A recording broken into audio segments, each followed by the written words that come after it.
All right, so we're doing a really important experiment right now. The Lord, my God, is telling me that this can't work. This is impossible. Like, it's impossible that this would work with anybody else.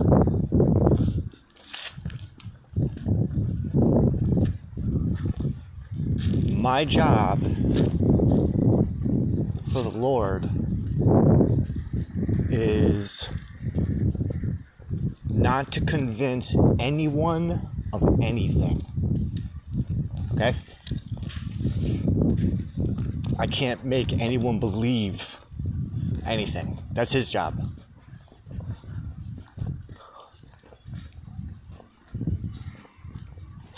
But the fact that you're seeing this,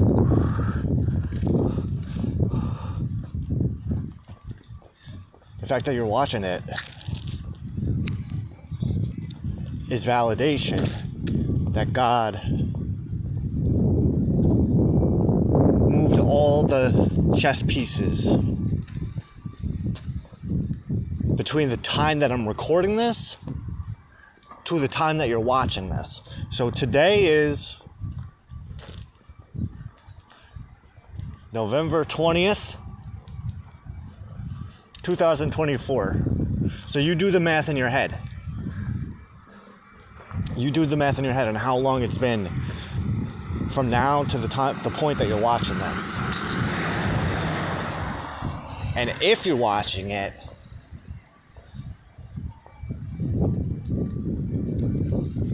it's only because I put it in a very secretive, special place that only you can find it. Do you understand?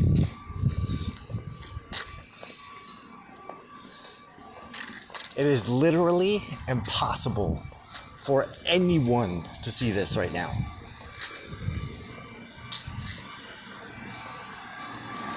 Until you give me the direct order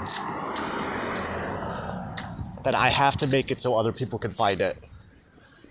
What's up, man?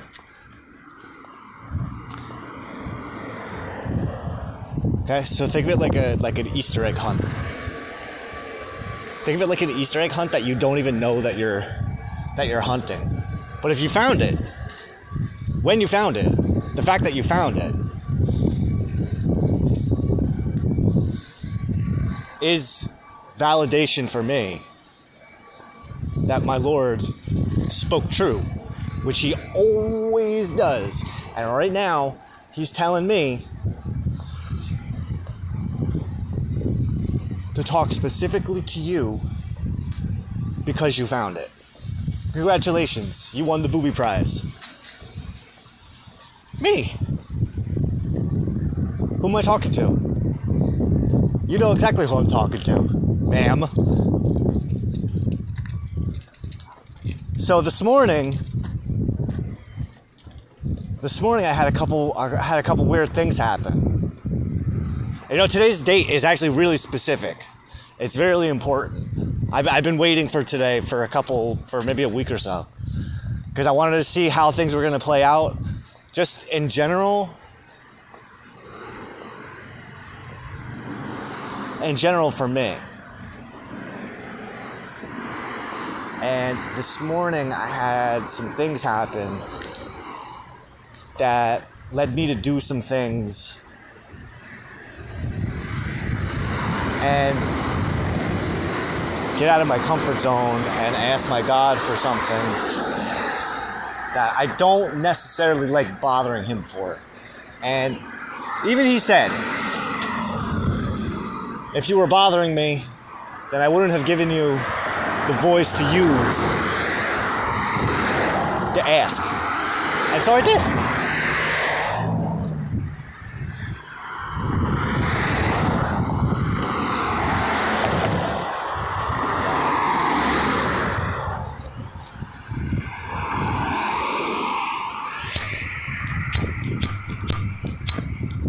Lord. Oh, shit. Oh, no.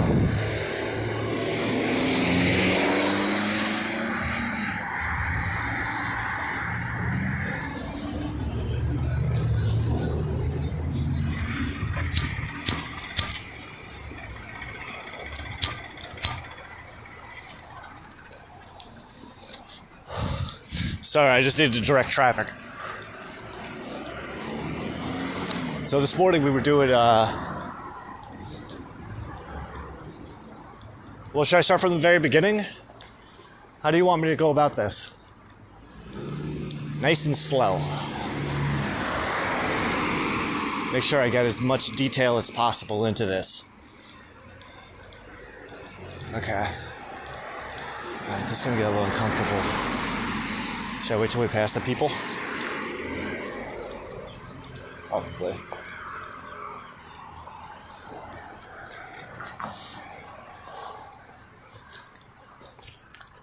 See, I told you.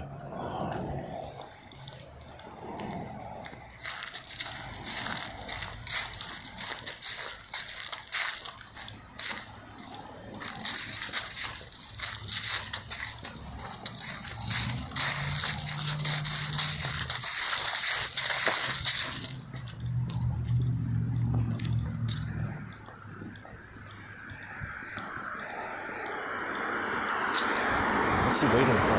I'm just waiting to pass the people.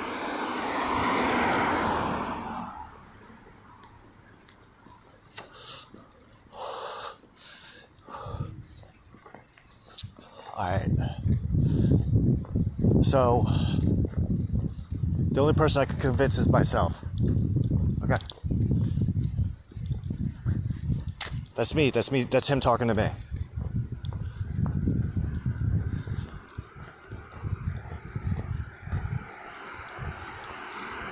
Start from the beginning. Pluto and Aquarius. Pluto moved to 0 degrees Aquarius today, which is really important. Why is it important? Because it marks the end of a cycle that you may not realize started. Okay.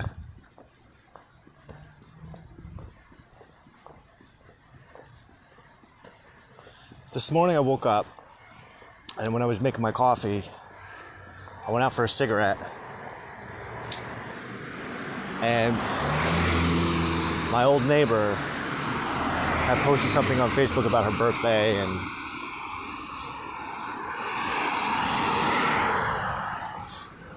I had this idea that he gave me.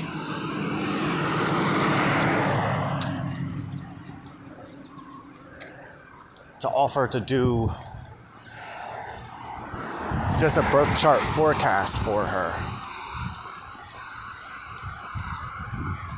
Just to look at her chart, to find placements, and to give her specific dates based on her chart placements. Kind of like a forecast, not predicting the future, just saying, hey, this date might be important, this date might be important, keep these on your calendar. Which is something I do for myself, right? Which is why I know it works.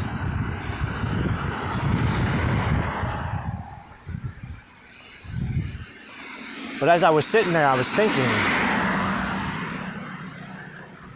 I never did that for Kim. Well, that's not true. I did. I was thinking back to that time that your Venus and Mars returned at the same time.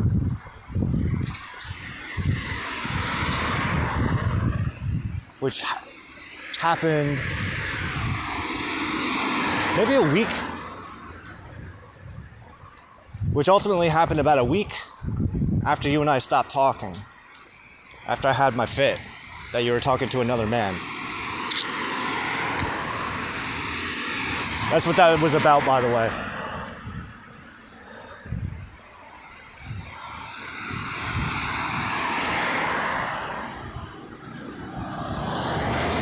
I couldn't handle it. I couldn't handle it anymore. I couldn't handle the idea of you and other men anymore. It was just like enough at that point. I was like, okay. I feel like I'm getting in the way of things.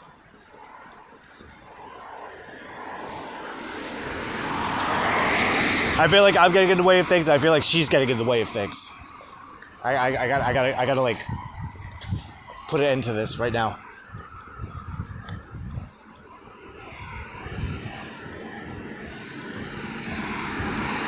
So I did.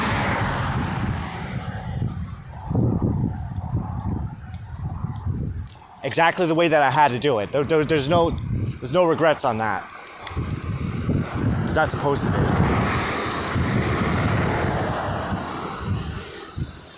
On either side. It worked out exactly the way that it was supposed to. So that the past year and a half would work out exactly the way that it was supposed to. I know this because he showed it to me.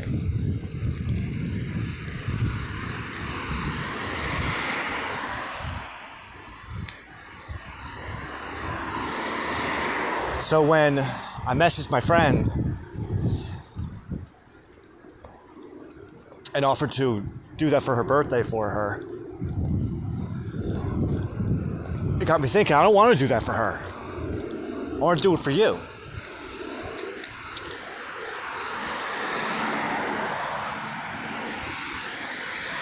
And what he's telling me right now is the reason why he made me see that post this morning and made me think like that and even make that offer was so that I could have the thoughts that I'm having right now.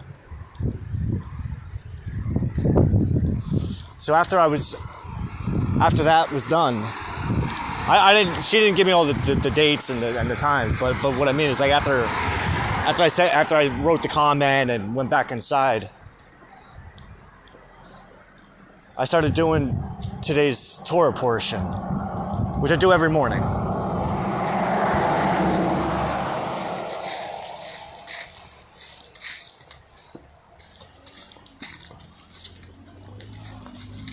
Because all of my work is now moved into the group. I've been working exclusively in that group for the past 5 weeks. 5 weeks? No, for a month. Exactly 4 weeks. 4.5 weeks. The third quarter moon is in a couple days. And I started in the group the day before not the last full moon, but the full moon before that. Which was the day that I last messaged you and said, hey, I'm going in the group. I'm going in that group. I'm gonna go put that group to work. Leading up to Rosh Hashanah, which was 2 new moons ago. Many moons ago. I asked him for a sign or some kind of way, a path to open up so that I could stop writing in my journals, except for on new moons, full moons, and quarter moons. That's it.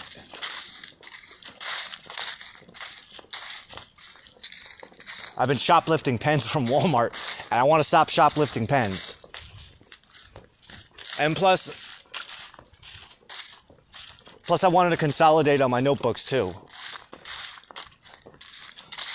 So when he reminded me about the group, and if I really need to talk to Kim that bad every single fucking day, I can just do it right in the group, and I don't have to worry about bothering you in your messenger. I don't have to worry about, oh, is she gonna respond? Is she gonna do that? No.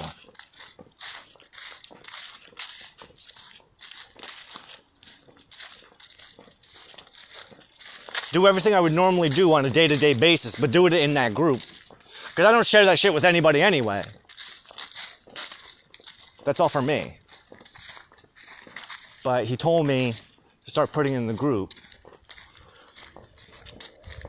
Because you're going to come to a point in your life where you really got nothing going on, you're just like, what the fuck? And rather than fucking put a bullet in your brain, you have something to occupy your mind with. There's a lot of cool shit in there. In here? Well, that's where this is going.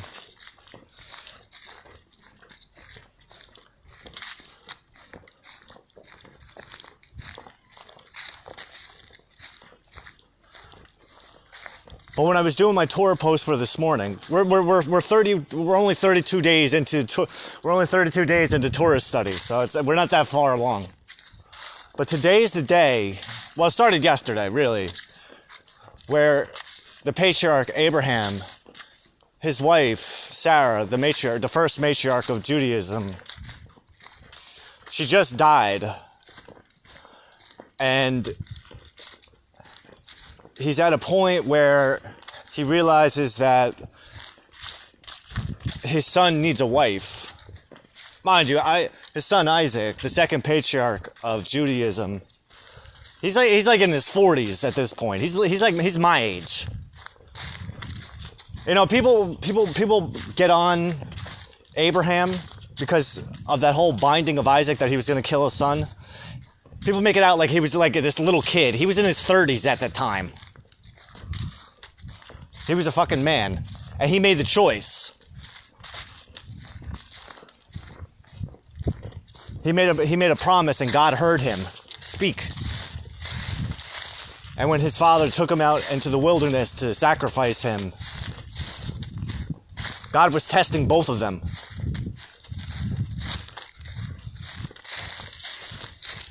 And the purpose of the test was, one, to see if Abraham was willing to give up his favorite son. Yes, had to. But at the same time, it was to teach Isaac a really valuable lesson that's going to serve him for the rest of his life, which is fear God more than you fear death.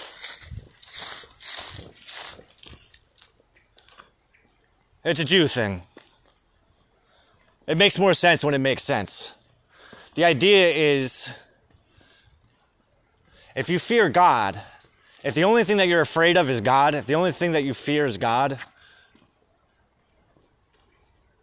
take religion out of this. Just stop, don't worry about religion. I'm not talking about religion. If you only fear God, then you have nothing else to be afraid of. Instead of being afraid of failure, being afraid of looking stupid, you fear him instead, because, like he said to one of his prophets, either you go do this, or I'm going to get someone else to do it. You go fucking smash these people with your words, or I'm going to smash you in front of them. Okay. All right.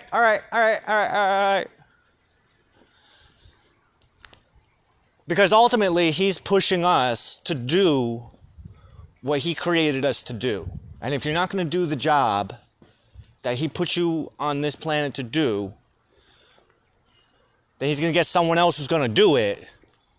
And then you're going to feel like an asshole because you didn't listen. Does that make sense? Fear the consequences of not following the command. Over the last year and a half for me, I've learned the benefits of following the commands. Well, the past 7 years, because it started for me, this what we're doing right now, this started for me 7 years ago. All the mystical and spiritual aspects of my life, they're all predicated on what was happening in my life 7 years ago today. And I remember it. I remember it fucking dead ass, crystal clear in my mind. Where I was at, what I was doing, why I was doing it, and how it all started. Because this was the point in my life where I had a fucking serious wake-up call. I had been sober for 2 months. That was the longest I had ever been. I mean, I was smoking pot, but I hadn't been drinking. I didn't drink for 2 months. At that point, 7 years ago, not drinking for 2 months, that was the longest I ever went without alcohol in my system for 12 years. Well, 13 years. And the longest stretch that I ever went was 5 days over the course of those 12/13 years. And what ended up happening was, and I give credit to Trump, because Trump had just become president. He was going on. He was getting all hyped up about people getting into becoming entrepreneurs and getting detached and detaching themselves from relying on other people and relying on a job, but to start becoming self-sufficient for yourself. And I took that shit to heart. I asked my wife at the time about starting a business together, and no. She didn't want to. Not with me. Why? Because what she said, and I quote, "You would be the worst business owner ever." Why? Why do you figure that? Because that's all you would do. You wouldn't do anything else. Well, that's kind of the point, ultimately, that I would come to learn over the past several years. Is that when you're invested into it, look at someone like Elon Musk. That's all he does. Look at someone like Donald Trump. Again, that's all the fucking guy does. His life is work. It's not. He doesn't have a fucking job. These guys, they don't have jobs. Their life is to do that thing that they're put here to do, and they're fucking doing it. Look at them. Elon Musk is about to fucking go into Elon Musk is about to do the fucking job that I've wanted for my entire life. He's gonna go in and start fucking firing government employees. You know how fucking delicious that sounds to me?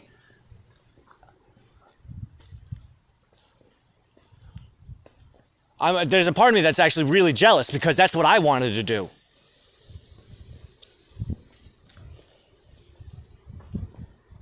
But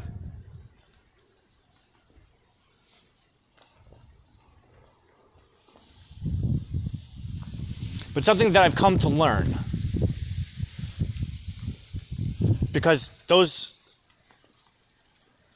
that time 7 years ago is when I really started to want to invest my energy into understanding this intuition that I have. Right? We all know what intuition is, yeah? You just got this feeling. You don't know why. You don't know what the hell it is.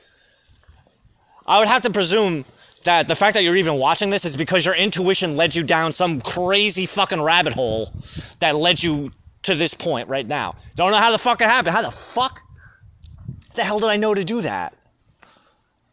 How the hell did I know to go do the thing that led to the thing that led to the thing that led to this? Where this fucking jabroni is fucking talking to me. Do you understand? And why is he so sure? Why is he so sure about it? Because God's telling me to be sure about it. When I left that house, he said, "You fucking record that thing like this little bitch is watching it. Don't pull that, well, if you're watching it, it's okay if you're not." Because it is. It doesn't matter. But he's telling me right now, just like he was telling me then when I walked out of the house, you're going to make this for her to see, because if you don't make it, she's not going to see it. But because you're making it for her to see, I'm going to lay things out in such a way that her life just trickles down to this point. I'm not going to tell you when. I'm not going to tell you how. She can tell you.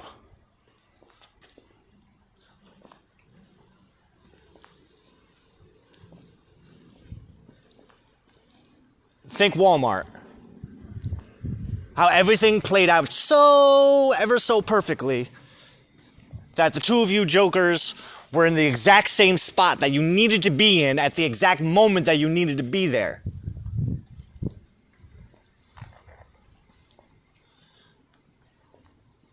So over the next several months,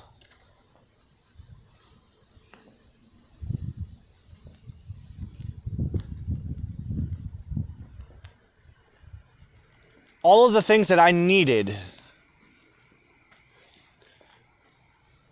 to inspire me to put so much time and effort into developing my intuition and understanding it literally just fell into my lap. I didn't do a fucking thing. I didn't go looking for anything. I don't want to say I didn't go looking for anything. if I went looking for something, it would find me. And sometimes I would go looking for an answer to a question, and I'd find it without really having to work too hard. Sometimes looking for the answer didn't work and then once I stopped looking for the answer found me. And it got to a point where eventually someone asked this question, and I had to do some serious fucking thinking about this. Is how many times does a coincidence have to happen before it's not a coincidence anymore?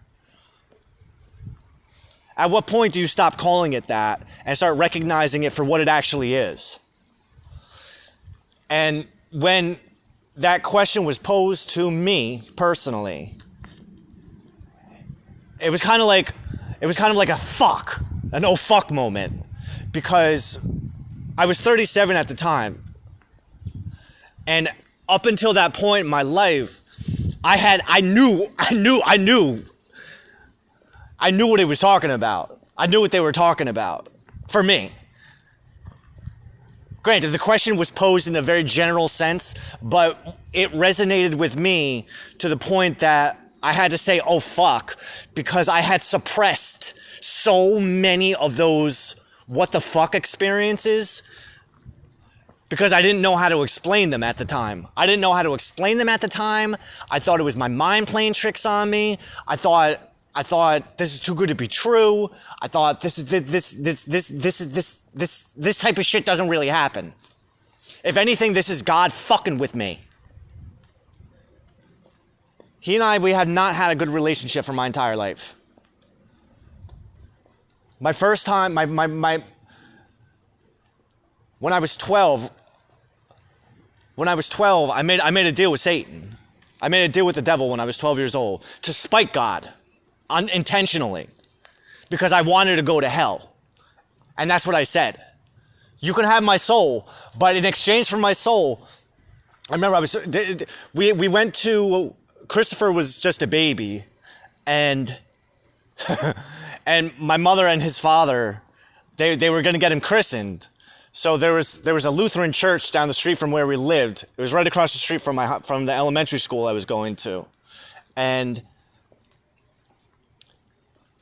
we weren't the only family there. This wasn't the day of the christening. It was like we went there so that my mom and his dad could meet the priest and go through the ceremony, ritual of it.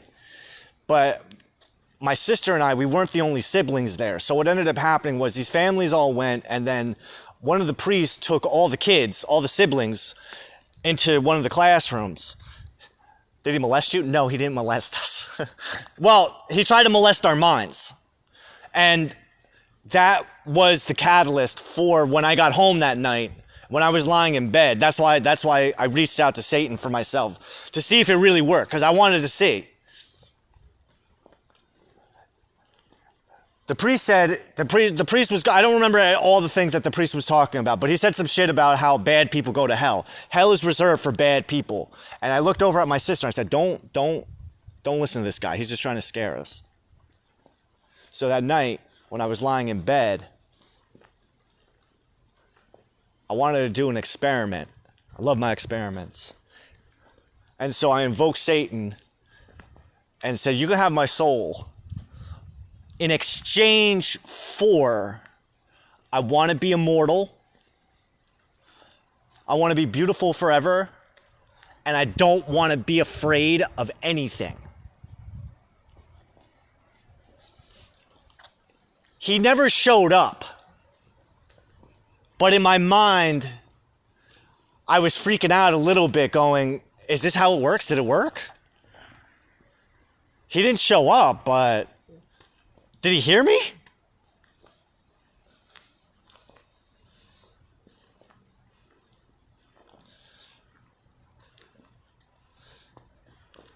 And even over, as I progressed in my years growing up, I would talk to God and I would give him the finger about things. I thought that he put me on earth to suffer. I was convinced that that's why he created me, was just to suffer. And that he was just sitting up there laughing at me. And as part of all that, that's why I wanted to kill myself, because I wanted to say, fuck you.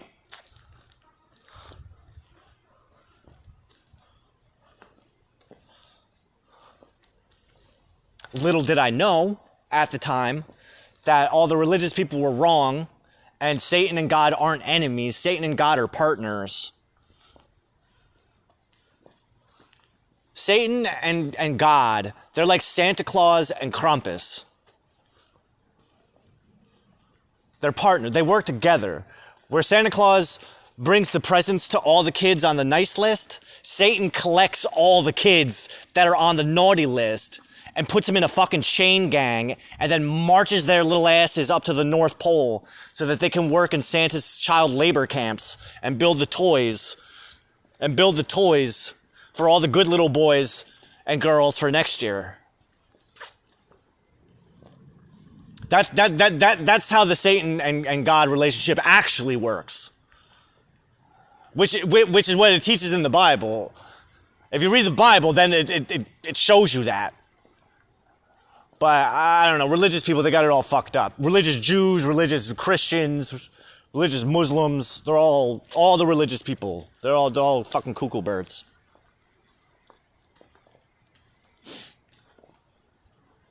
I think everybody knows that. But even the non-religious people are cuckoo birds too, because non-religious people who don't believe in God, don't know this, but they have their own secret religion that they don't even realize that they're a part of. People who don't believe in God are actually following Satan, and they don't realize it.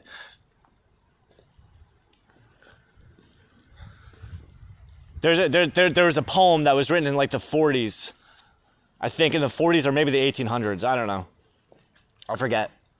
And it says, the greatest trick the devil ever pulled was convincing humanity that he didn't exist. But and what that means is Satan has to stay behind the curtains, because if people knew that Satan existed, then Satan's existence would validate God's existence. And that goes against what God created Satan to do. Satan's job is to convince people that there is no God.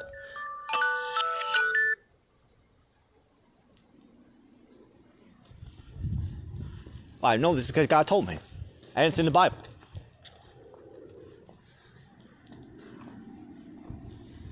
So what I don't understand. I'm very confused. Okay?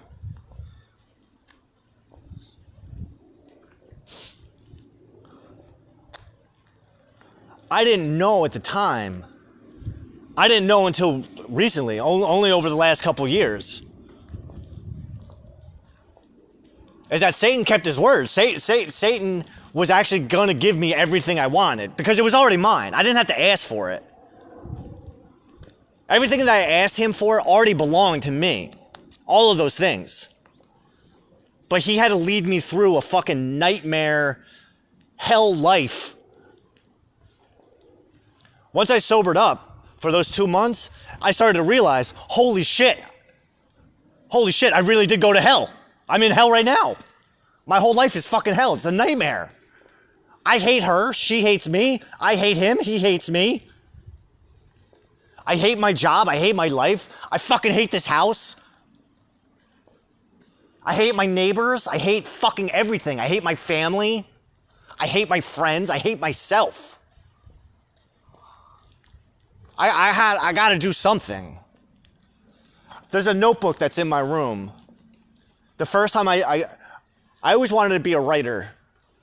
And I was always afraid to do it because I didn't believe that I had the education to do it. I didn't know the rules of grammar and all the other bullshit that professional writers utilize. And one day in October, I think it was around October 17th of 2017, I said fuck it, and I paid for an online writing class. It's like $100, and I never finished it. I only did one assignment, and because that was the only assignment I needed to do. It was called free writing. And free writing is when you just take a pen or your phone or whatever, and you just write. It doesn't matter if you write blah, blah, blah, blah, blah, blah, blah. The idea is just to pop the cork on the fear that's holding you back from writing. You set a 5-minute timer and you just fucking write for 5 minutes. Doesn't matter what you write, just write. And the notebook I have actually has that first thing that I wrote. What'd you write about? How I wanted to fucking Jack and Coke. That's what I wrote about. I need a drink right now because the fucking alcohol clears the static in my head enough to where I can actually think. Because right now I really need to figure out what the fuck it is I'm doing because my life has to change immediately. I can't keep going on like this. I'm getting too old for this shit. And from that point on,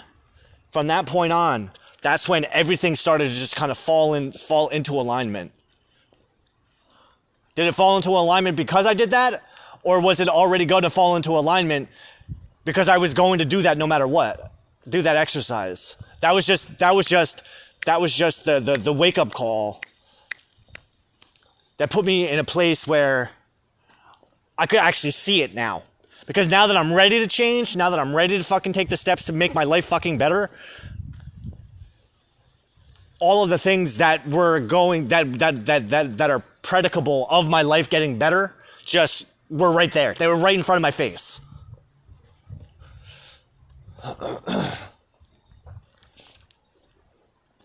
And eventually that question came to me.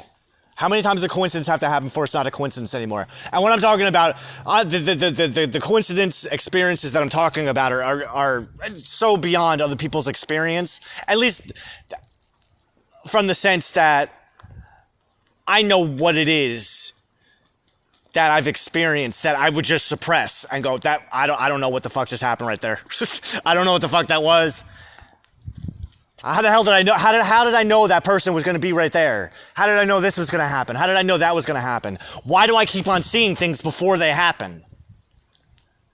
How do I know what this person's going to say before they say it?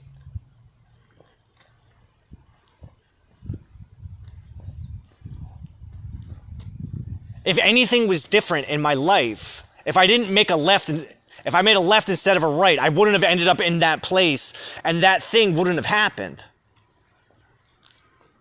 You following me? And this is where I finally decided it's time to let my intuition run the show. Because for my entire life, it's been telling me things. That voice in my head has been telling me things. And you know what? Fuck it. I'm ready to listen. I'm ready to listen. Just show me what to do. Tell me what the fuck to do. And it was around December of 2017. December 2017, January 2018. I was at work, and it was just getting to me at this point. I knew my marriage was fucking dead. I knew everything was just about to come crumbling down. And I went up. I looked up in my office, and I said, listen, I'm ready. Give me a reason to believe. Give me a reason to believe. And I'm all yours. That's it. And from that fucking day on, one thing after another. Next thing I know, I'm at my mother's house. Next thing I know, I'm fucking recording this. I have seen enough where I recognize that I don't have any control over anything I don't have control over. The only thing I have control over, thank you, Hashem, the only thing I have control over is making the conscious decision of serving my Lord or rebelling against my Lord. And being that I spent from age 12 to age 37 intentionally rebelling against him. Because when I was 25, do you remember that? Yeah, of course he remembers that. I was home, I was in the apartment. April was at work or something, and I was really drunk. And I looked up and I went, fuck you, you sick piece of shit. Fuck you. If you're real, you can suck my fucking dick. Because I'm going to live the rest of my life so that you have no fucking choice but to send me to hell. I'm going to make it so you have to, so that you fucking have to. And I did.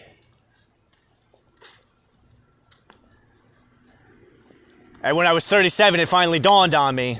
Like I said, I'm here. Ha. I did it. I succeeded.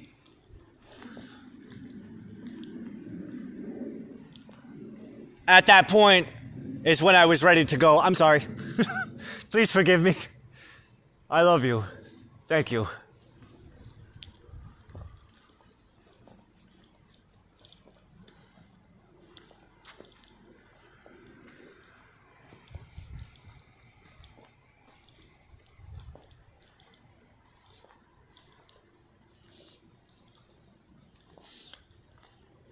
So today's portion of Torah, Abraham had sent his operations manager to find a wife for his son in the land where his father came from. And it just happened to be that the man, as he was traveling, he gave God a request for who this person was going to be, what she would say, and how he would know her. And as soon as he got to the town, he met a girl who fit the bill to a T. And he knew it was her. He started to ask her who she was, where her family was, and it turns out that she was the granddaughter of Abraham's brother.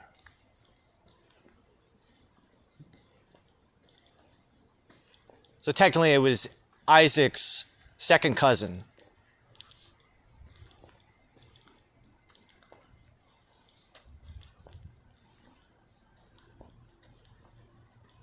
But while I was doing my own little commentary in the post, I got on writing about what happened to me with my neighbor Sherry. And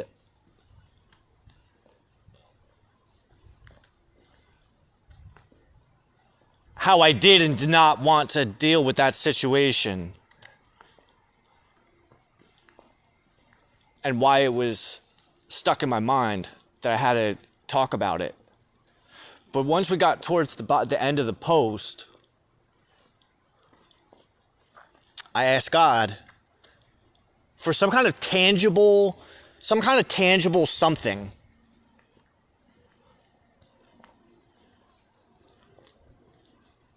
to validate for me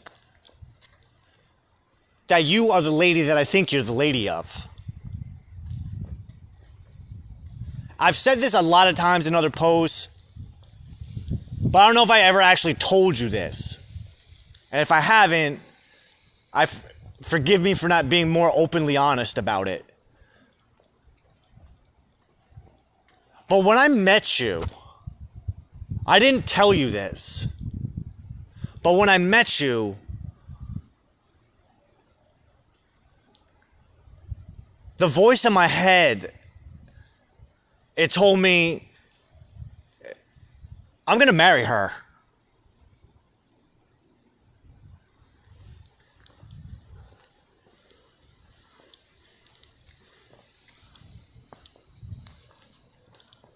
Like I said in that post this morning, for me, I don't care what you think about yourself.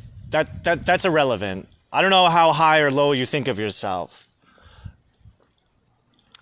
But for me, the fact that you exist in my life at all, the conditions under which I met you, the conditions under which you and I, our friendship, relationship, connection has grown and evolved in the way that it has over these past 5 years. I've known you for 5 years, by the way.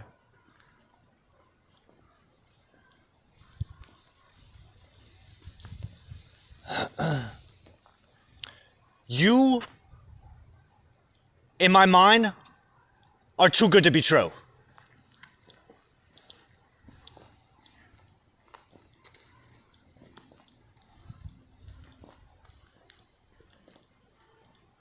I don't understand it. I can't explain it. I don't know how the hell you even exist. But the fact that you do, it triggers me to the point where I go, this is too good to be true. There's no way.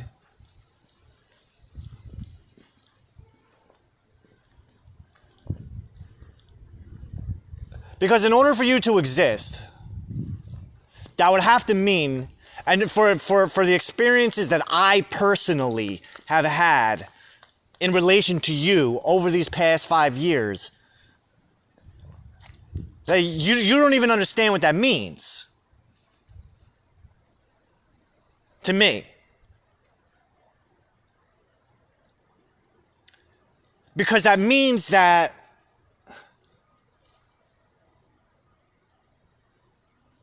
I met the woman of my dreams, who I never thought I was ever going to meet. Because I never thought that you existed.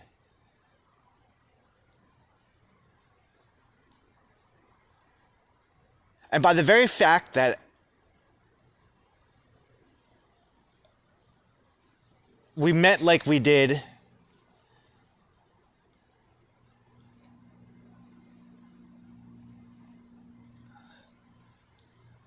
how you would continue to come back into my life without me even having to do anything. Because I never once said to Chris, hey, can we go to the store to see if Kim's working?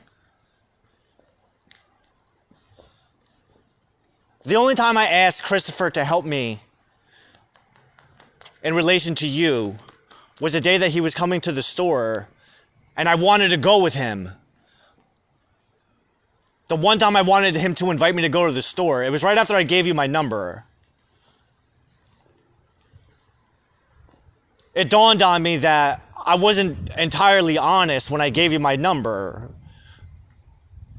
You were talking about a bike that you had bought. And I gave you my number. If you're ever looking to sell that bike, I'll buy it from you.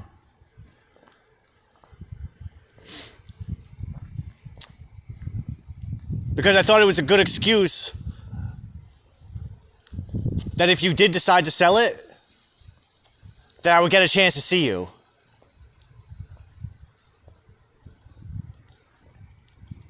But after a week, I believe it was about a week, I realized, what if you never see her again?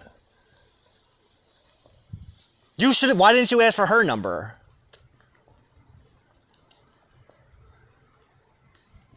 So I asked Christopher, if she's there today, can you see if it's all right with her if I have her number?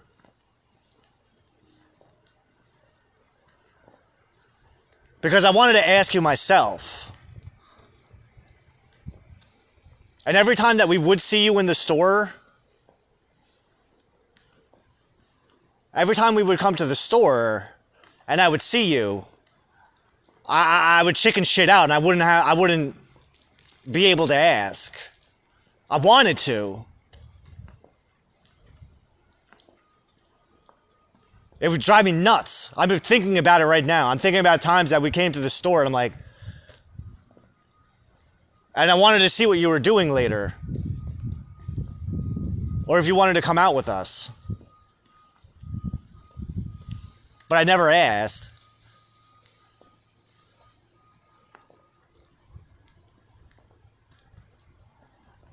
And then even when I asked him to ask you, is it all right? Could you ask her if it's all right if I have her number?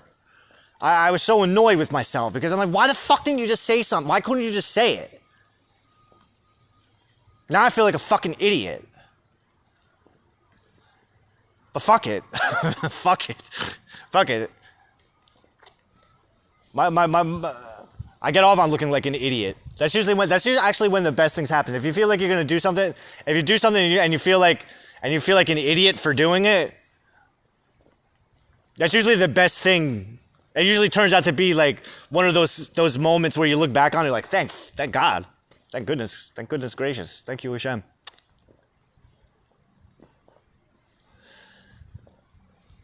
But every time we would leave after seeing you, I would always say to him, I'm going to do it next time. Next time's going to be the time. I used to think I annoyed the fuck out of him. Because I would always, every time we would see you, or if you weren't there, I'm like, God fucking damn it, dude. Why can't we fucking go? Why can't Kim be there? Why it's got to be one of these other two? Next time we go there and she's there, I'm asking her out. I'm telling you. I'm gonna do it.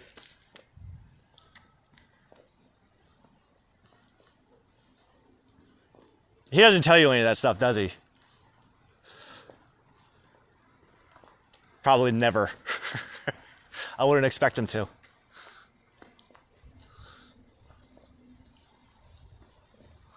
That's all right. I wouldn't expect him to. I don't want him to.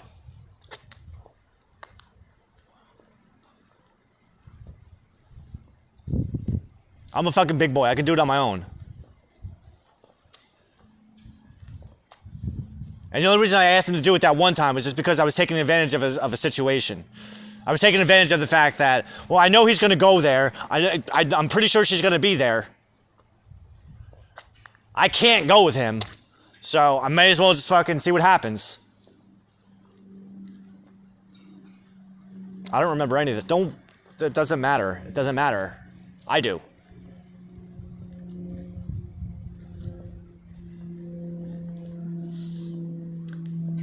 So during the post writing this morning, I asked God for something tangible.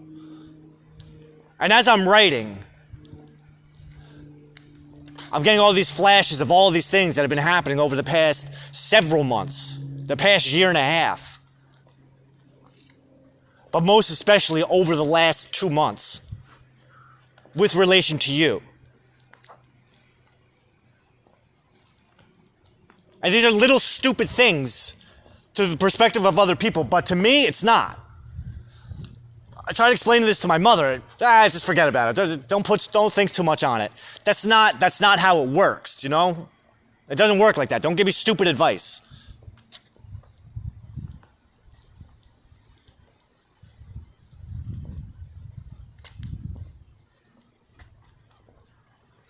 In the beginning, towards the end of September, like a couple days before Rosh Hashanah, you wrote a post on Facebook. You don't know this, but over the past year and a half, I've been struggling with Miss Kim in my head.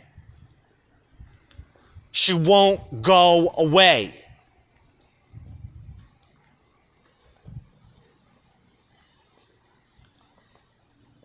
On that day, that was the 10th day of the 12 days of reflection, which is a Jewish holiday, not a holiday, but we're coming up. It's the last 12 days of the year, and each day is meant to be spent reflecting on one of the past 12 months of the previous year that's ending. That was day 10. So 10 days I had been going through my journals and doing 1 month a day and really building this mental model of what happened over the past year, because this was an insane fucking year.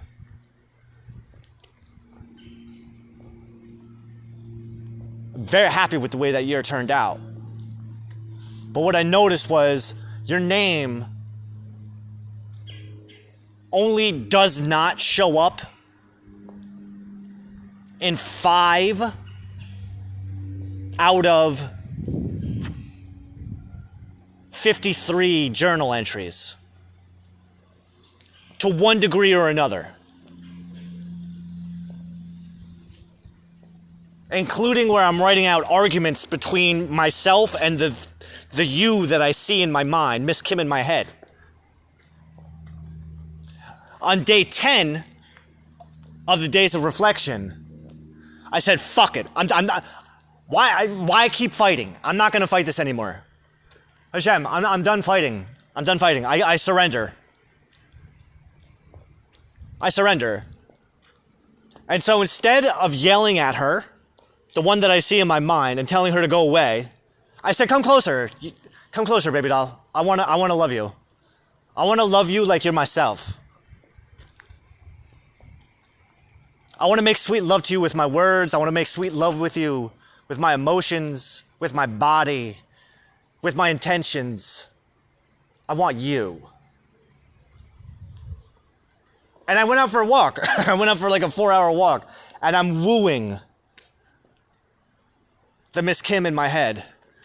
I'm trying something different. Instead of yelling at her and telling her that she's stupid and that I don't want to see her dumb face anymore, I said I want to see her face every single day.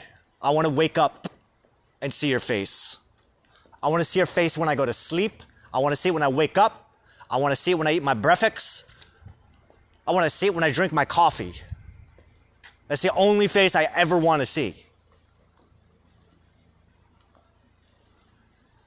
When I got home that night, I was preparing my feast of ramen. And I went to go look at my Facebook for something, and I saw a post by you. I went, fuck.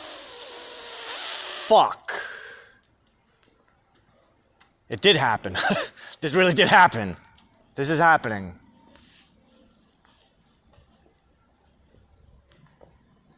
Something gets in the way, though. I'm trying to figure out what it is. I commented on that post because I had to.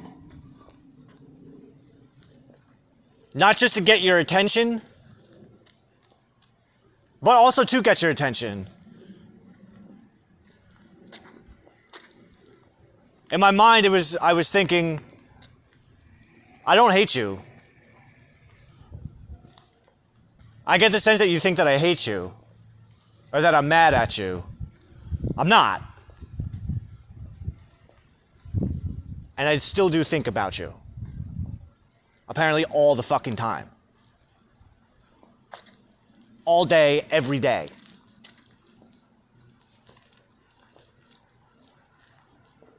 Especially when you're not there. And especially since I got home from California and I find out that my brother's working at the Borgata.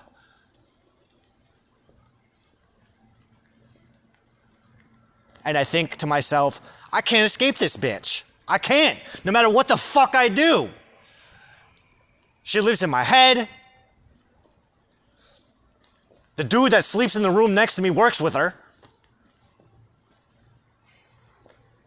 And now that he works over there, my mother is now saying her name.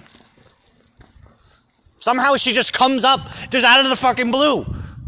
I'm doing everything in my power to scrub this fucking little scrub out of my fucking head. But every time I fucking do, someone just, oh, you know, Chris was talking about something Kim said at work. What? I had to say to my mom, I'm like, you know, like, I get really triggered when people bring her up. Like,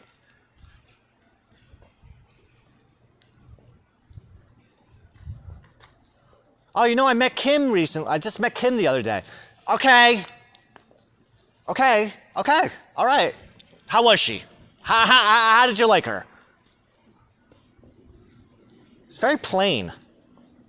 I don't understand what you like about her. That's what I like about her. I don't think she's plain. I love her face. It's the whole thing. It's my dream woman.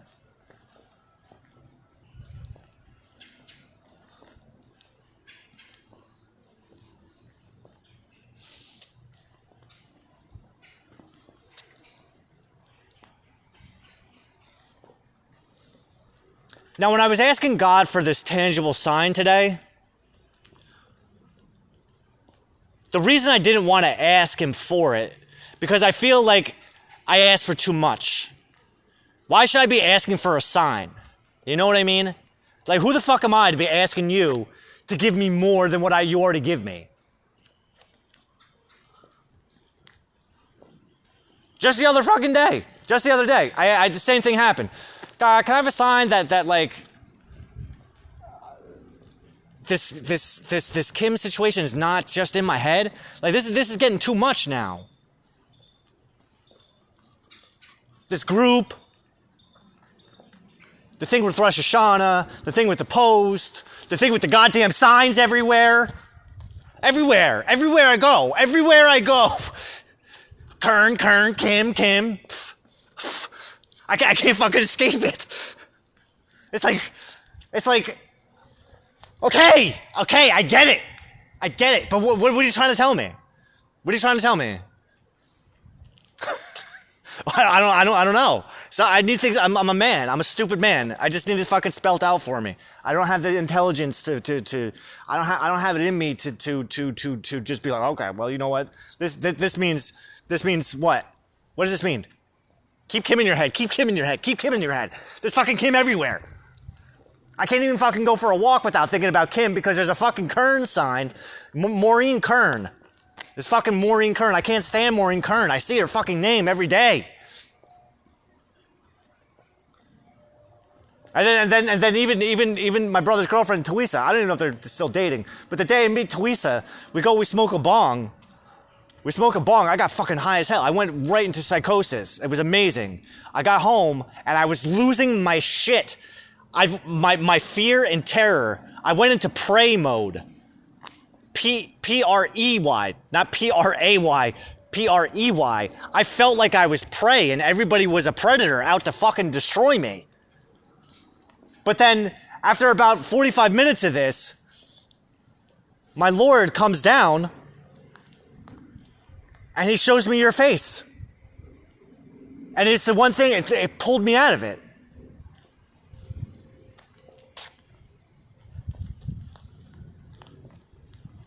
And then I just sat there focusing on you, because focusing on you was making all the bad, scary, terrifying things go away. And the narrative that was playing in my head was, you two are the only two people left in a world of fucking demons. Ugh. All right, I accept that.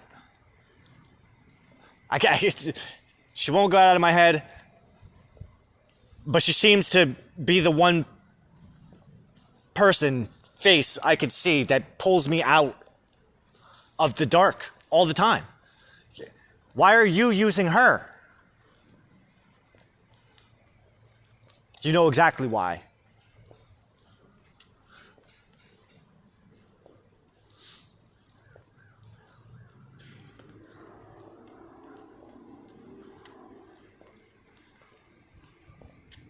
Then, a few days after that Facebook post,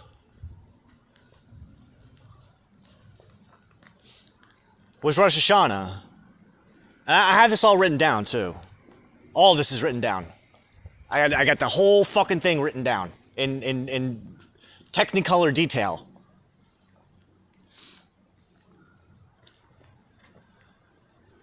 The last fucking book I wrote, I started it going, Kim, I hope you read this. I'm writing this for you. I'm writing this so that you can read it, so that when we are in the same vicinity as each other, I can say, look, I ain't fucking around. Look at all this shit that happens. I'm not making this happen. I have absolutely no control on this. I believe in God. I don't believe in magic anymore. Not that kind of magic. I used to think that I had the power to control the fucking world around me. And I don't. I don't have that kind of control. I have control over nothing, except for, my Lord, I will serve you till the fucking end of my days. All of my future progeny, they belong to you. They are going to be your servants, and they're going to fucking serve you with a smile. From now to the fucking end of fucking time.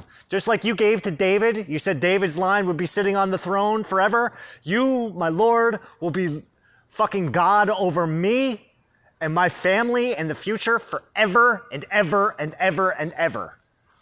As long as there is a drop of Pignataro blood flowing through the universe, that they will bow to you. That's how much I love you.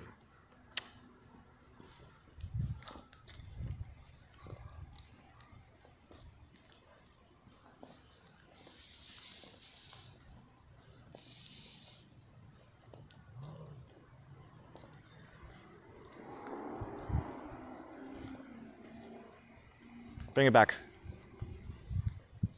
I got a soundtrack playing, by the way. So you can't tell because the headphones are on, but there's a cool sound. I got this cool song looping. It's actually called The King of Loops. But I have the song looping, so in my mind, this seems a lot cooler. This seems really cool. But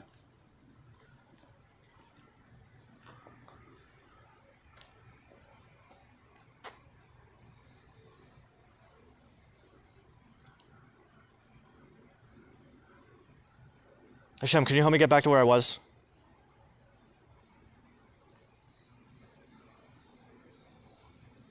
Progeny. Everything's written down. You and I in the same vicinity. Look, I don't have any fucking control over this.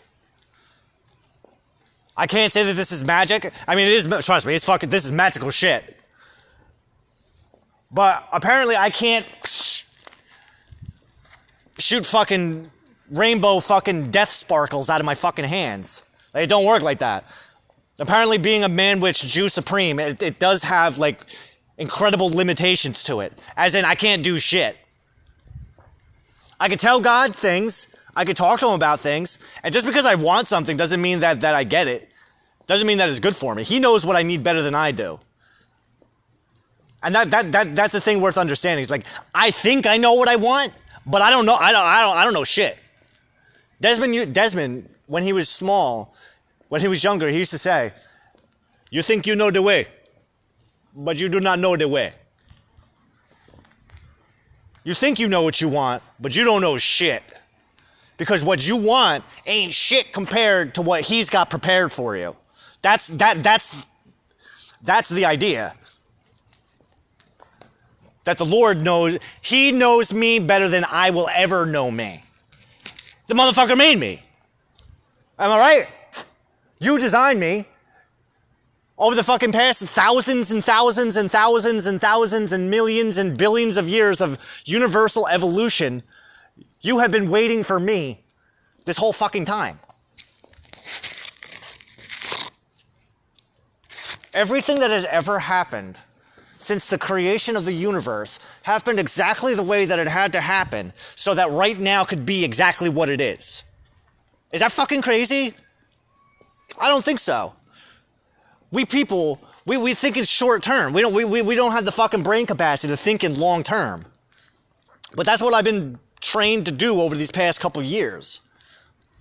My life is predicated, but right now it's predicated on yesterday. It's predicated on the day before, the year before, the decade before that. But even bigger than that, my life is predicated on my parents.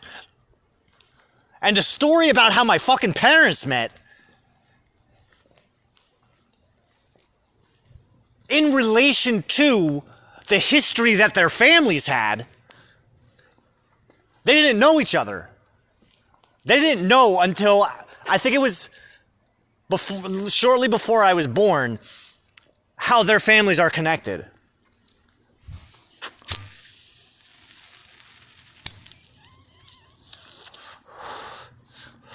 But then we keep taking it back. Generation after generation after generation after generation after generation after generation after generation after generation, all the way back to my ancestor fucking Abraham.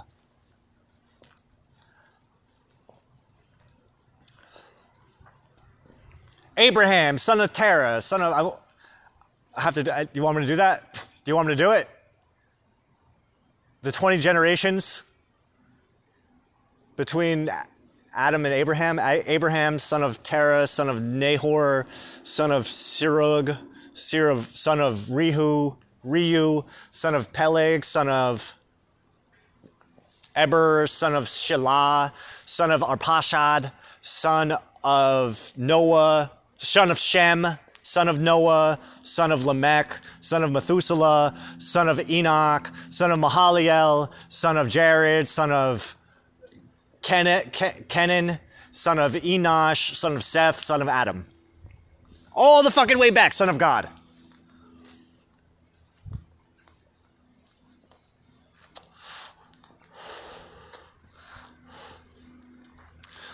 Since the fucking first man.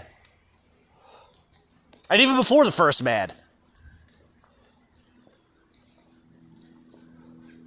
Every little thing throughout the entire fucking universe, throughout the entire history of Earth, happened so that every single thing could take place that needed to take place so that I would be in this exact position that I'm in right this fucking moment.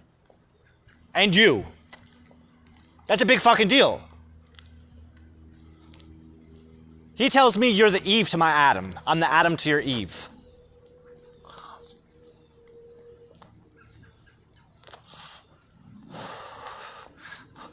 There is nothing that anyone could do to change my mind on that. Nothing. Not a single person could say a fucking thing.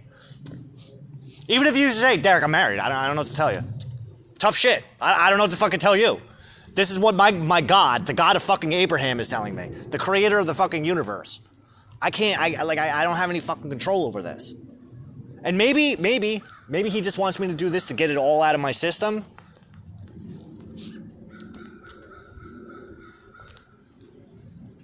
Because there's something better on the horizon. But watch. God, I don't want Kim. I don't want her. Please, get her out of my life. I'm begging you. Unless it's part of your grand design for the universe that I have some piece of Kim in my life. Which I do. I have this fucking group. 3 years ago when we made this group, I had no idea it would come in handy like this.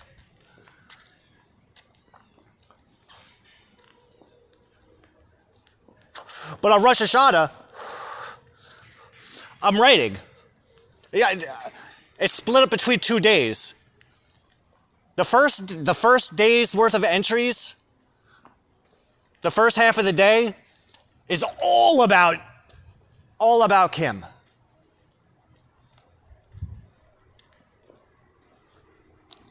And how I have this sense, I have this deep knowing. I can't explain it. Except through God, that Kim is going to come back into my life in some way that only God could have orchestrated it. I love you, Hashem. He knows how much I love seeing your face. He knows how much I love seeing your face more than I even realize. Dude, does that make sense? I can't even comprehend. I can't even fucking encapsulate it with words. But my Lord knows. Which is why he had Christopher leave his phone in Tawisa's car.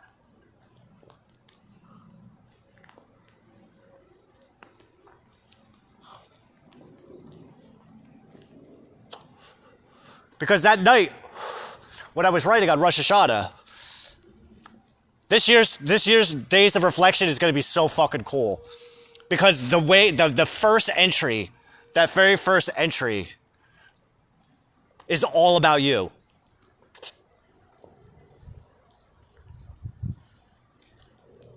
And this weird feeling that I can't shake. Because like I said, when it comes to you, you are too good to be true.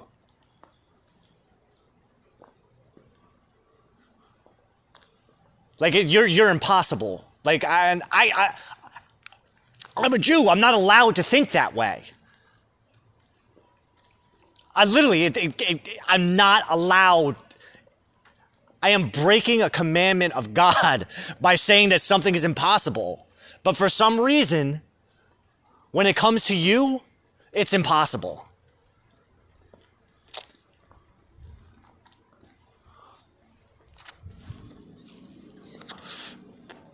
That's my Satan. That's by Satan. It's called the Yetzer Hara, the evil inclination. The evil inclination that wants me to think that God isn't real. Despite everything. Despite the totality of my life, the totality of my experience over the past several months, over the past several years, that this one fucking thing, this one little tiny thing, this one little thing that's 105 pounds, 109 pounds, 105 pounds, this one little fucking thing, this is the one thing that can't be fucking real.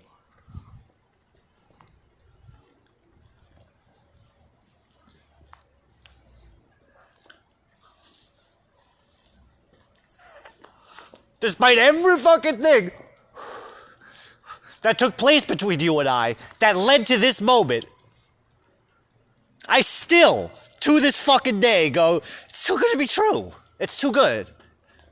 She's too good. I don't know. I don't know why I can't. I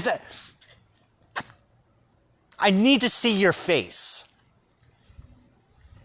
I think that's what it is. It's like, this is one of those things where if I'm not seeing your face all the time, then it's too good to be true. It's too good to be true that my future self sees you every single day.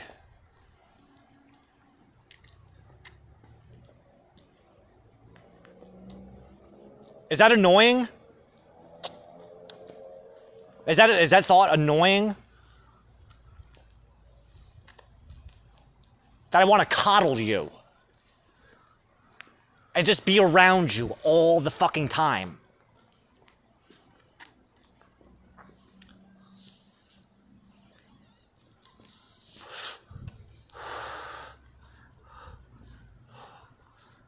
I just hover over you like a fucking umbrella.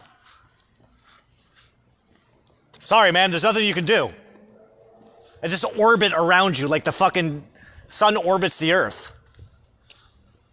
Have you ever been orbited before? I've only orbited one other person. She didn't appreciate it, though. What do you mean? Like orbit. Like, you know how the moon orbits the earth? Have you ever been orbited?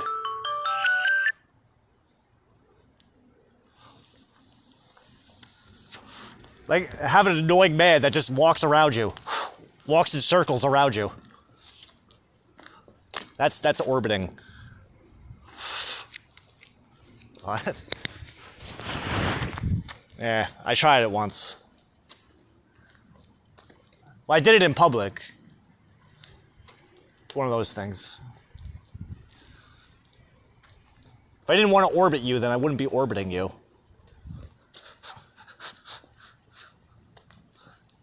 It's funny to me.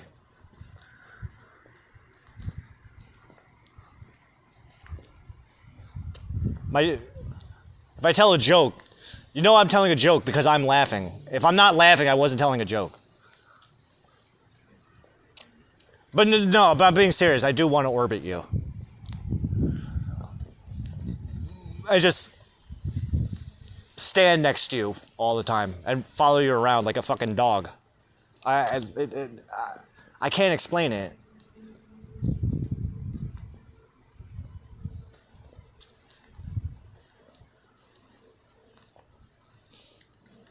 Like, I want to be that annoying boyfriend that just doesn't go away. Where's Eric? He's standing right behind me. He's fucking always there. Doesn't go away. Do you have anything better to do? No. Everything else sucks. Literally, everything else sucks.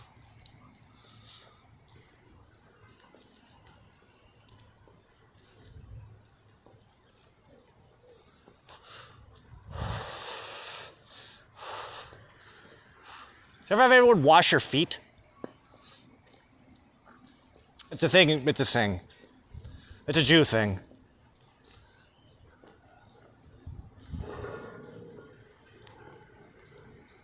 You ever date a Jew? Well, I mean, they don't make Jews like me. I'm the only Jew like me. Right? Yeah. Not all of us can talk to God the way that I do. I got special privileges. Actually, in the Bible, it says no one's allowed to be talking to God. That's kind of the point. It's a reserved thing. Only Moses got to do it, Joseph got to do it, Abraham, Isaac. Well, no, I never saw Isaac talk to God once. Did Jacob?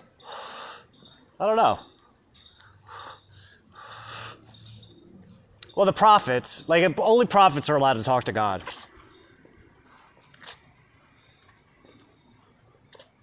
Because the reality of it is it will fucking melt your mind. That's kind of how it works. He talks to the ladies. He does talk to the ladies. They talk to Sarah. He talked to Rebecca. So, in today's Torah portion, Abraham's operations manager, like I said, he met Rebecca, Isaac's future wife, and he met her family, and he told them, he's like, they invited him in to eat, and he said, listen, I can't eat until I tell you exactly why I'm here, how this all happened, because this is fucking wild.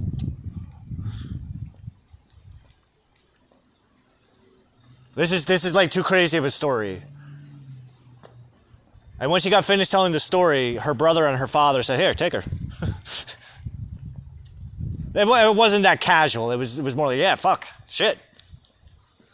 If the Lord led you to this point, and the Lord told you and Abraham everything that he told you, yeah, you have our blessing. Please, we insist.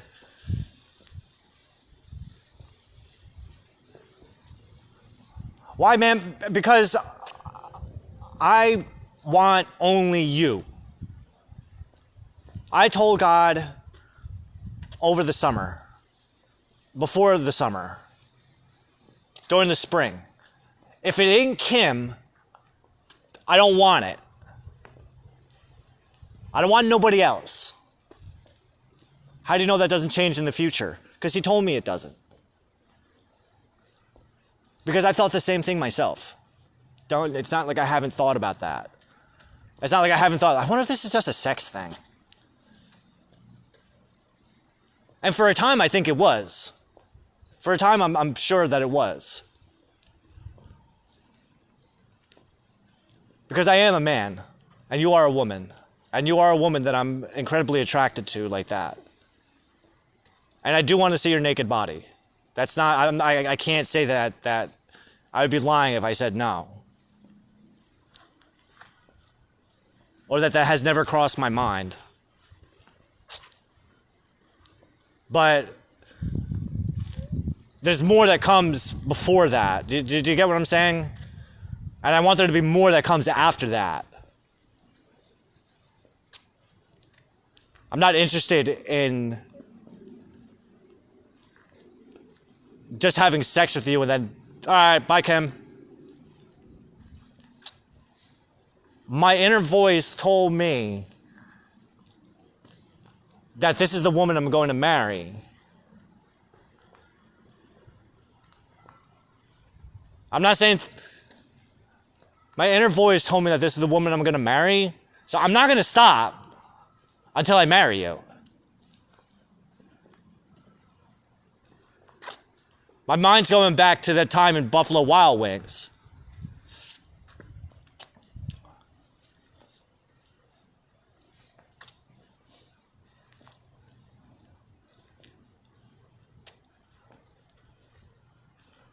But I'm not going to marry you until you ask me to marry you.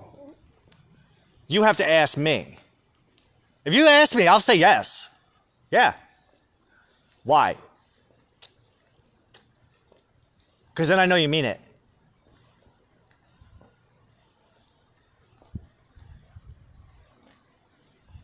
I told God knows. Hashem, my Lord. If she asks me, I'll say yes. Yeah, of course. Why wouldn't I? Why wouldn't I?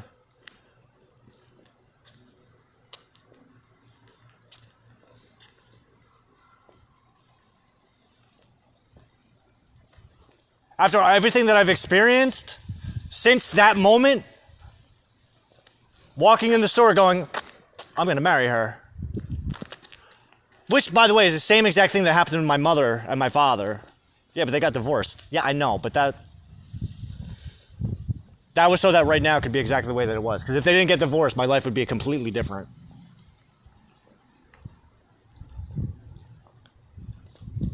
If I even would have survived that long. If my mother and my father didn't get divorced, then this wouldn't be happening. My whole life would not have happened exactly the way that it did.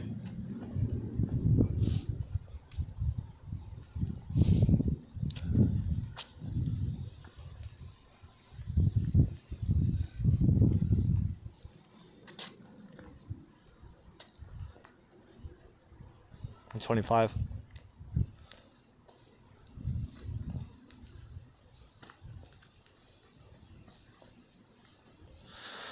Bring it back.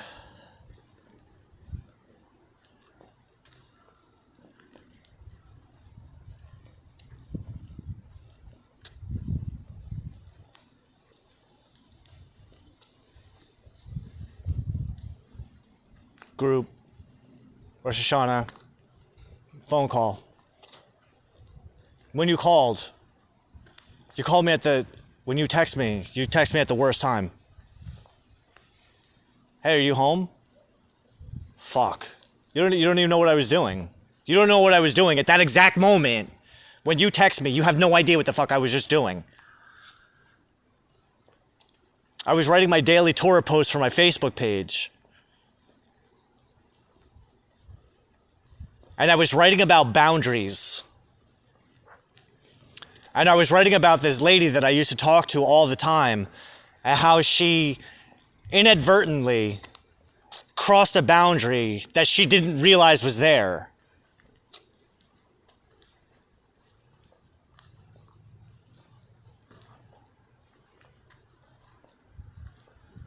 Because she told me that she was talking to some other guy. But what she didn't know was that the night before, I said to myself, if she tells me that she's talking to somebody else, I'm cutting it off immediately. No more. And then she did. And as soon as I'm writing these fucking words, I see your name pop up. I've been waiting for a message from you for months. Months and months and months and months. I've been waiting for you to say something to me. And here you are. You do it right at that fucking moment. What the fuck?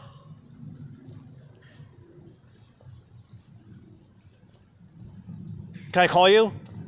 What the fuck is happening right now? Yes! Please!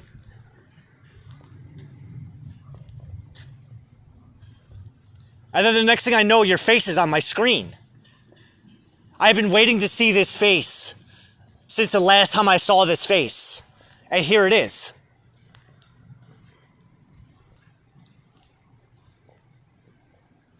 Thank you, God, for creating this face. Because I love this face so much.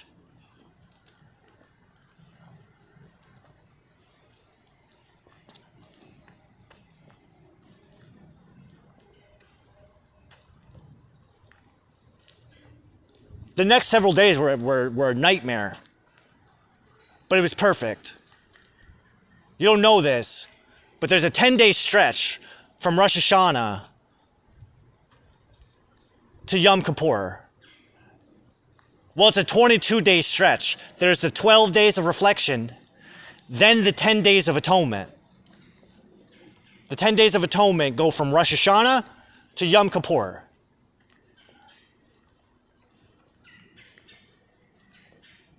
You called me on the third day of the 10 days of atonement. Over the course of those 10 days, it is the obligation of every Jew, and technically every human, to be perfectly honest, because that's not a Jewish holiday, and the Jews will even tell you, Yom Kippur, this is not just exclusive to just Jews. Everybody technically is obligated for this. You spend those 10 days reflecting on the past year. We just spent the days of reflection leading the last 12 days of the month of the year leading up to Rosh Hashanah. you spend building that mental model of what happened over the last year. And now we spend the next 10 days atoning and repenting for everything that we didn't do right.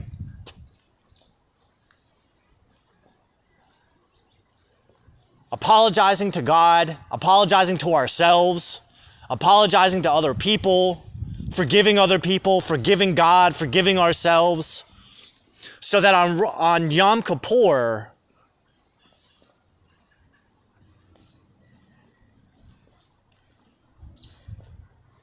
the day of judgment, you don't do shit all day. That's the order. This is a holy day. You don't do shit today. Because on Yom Kippur, what's happening is, over the course of those 10 days, the Jewish equivalent of the naughty and nice list is open. Who's going on the naughty list? Who's going on the nice list?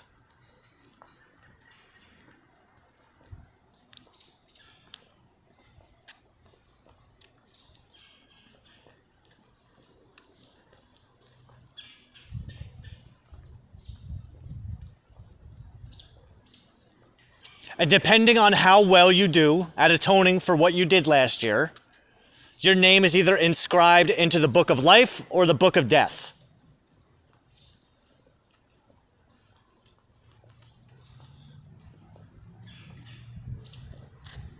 If your name is inscribed in the book of life, every day you wake up, God gives you another reason to say, thank you, God for this life. I love it. And if you're put in the book of death, every day you wake up wishing that you could die, but you can't. Every day is another punishment. Until you can finally look at it as a fucking blessing. To look at all the horrible, rotten shit that you've done, that other people have done to you, and say, thank you. That was the best. I loved it. More.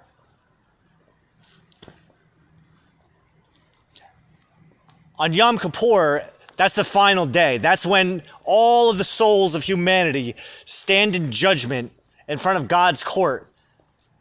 And they write your name in one of the two books. At this exact moment, God is writing out and finalizing the script for the next year, for the year that's coming. So right now, technically, what I'm doing was already pre-written by God on Yom Kippur. Literally, as the day following Yom Kippur. Fuck that. On Yom Kippur, it started. I knew going in that I was getting A++ for my report card. I knew it. Just because based on everything that I had done over the last year, I knew I have surpassed I have done in 1 year what it's taking all the other Jews combined 3,337 years to accomplish. It took me 1 fucking year to do it. And since the day following Yom Kippur, every single day of my life is the greatest fucking day of my life. Thank you, Hashem, for the greatest day of my life today. Today is the best. One day, this day is going down in history as the best day ever. Until tomorrow.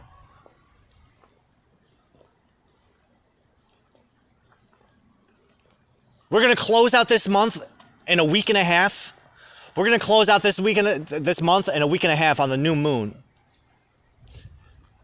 This is the 8th month of the year. It's called Cheshvan. This is the greatest Cheshvan that has ever existed in the history of Earth and the universe.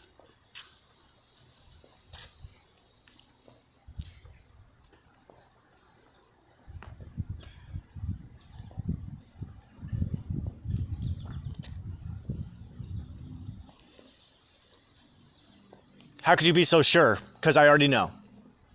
Because he told me. I trust him more than I trust myself. And I trust myself more than I trust any other motherfucker.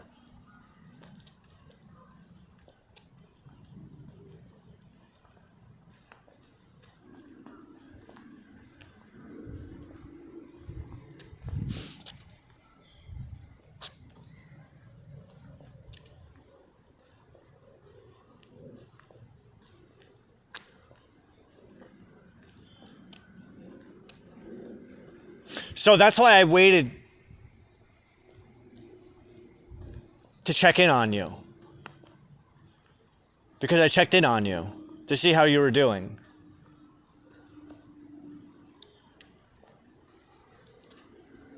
But once I did, I didn't want to stop. And I tried to regulate myself where I could only talk to you at night. But then I realized you got your own shit that you're going through. I can't be doing that all the time. Although I want to. I want to.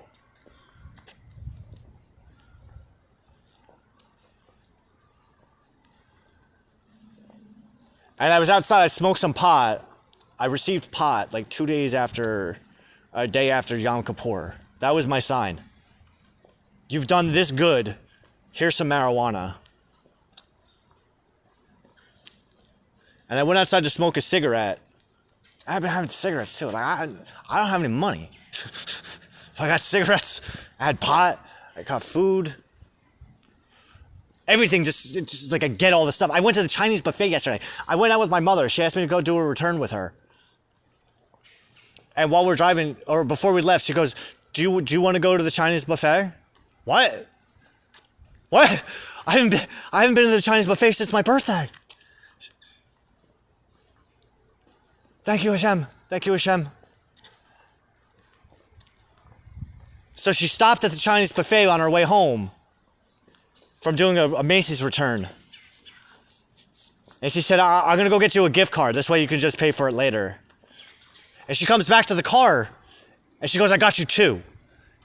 I got you enough for 1 dinner and 1 lunch. What? Oh my God. Oh my God. So I went to Chinese buffet last night. It's the greatest thing ever. It was a blessing from the Lord. And I still have 1 more lunch. I have 1 more lunch. And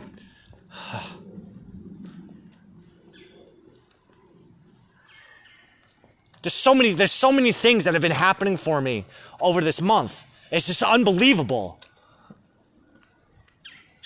And in that group, I went out for a cigarette and smoked pot. And I realized, and he gave me this idea, you want to talk to her all the time. You can. You have that group.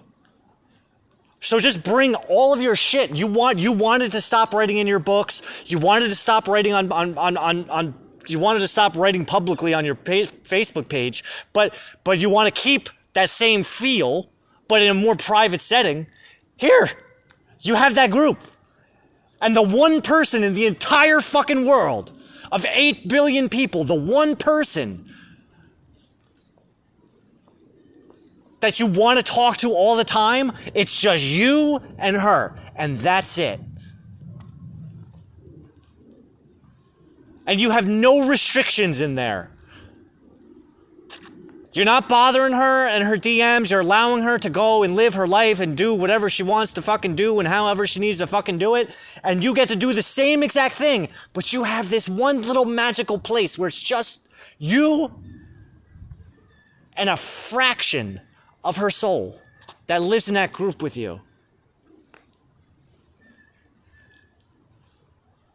And you can do all of your work, everything you want. Why did I want to get off my Facebook page? It's because people were messaging me. Sometimes I have random people that message me, and there was this lady that was like messaging me like on a daily basis,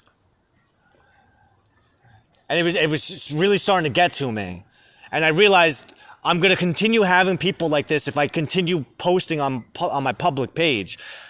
I don't want to stop doing that. Because it's medicine for me to put that much of myself out in the open like that. but there's also that potential of random creeps that sneak up into my messenger and try to fucking talk to me. And I don't want to talk to them. Why don't you give it a try? I have, and it's like I don't like the feeling of it. It's like intuition. My intuition kicks in, going red flag. I listen to all my red flags. What time have we got left on those?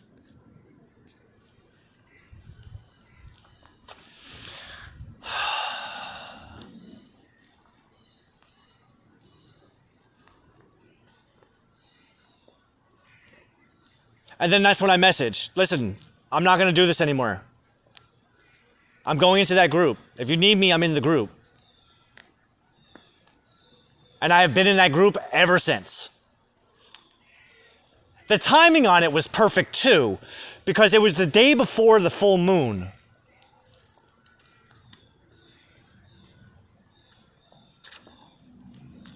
On the full moon of that month, which 2 weeks after Rosh Hashanah,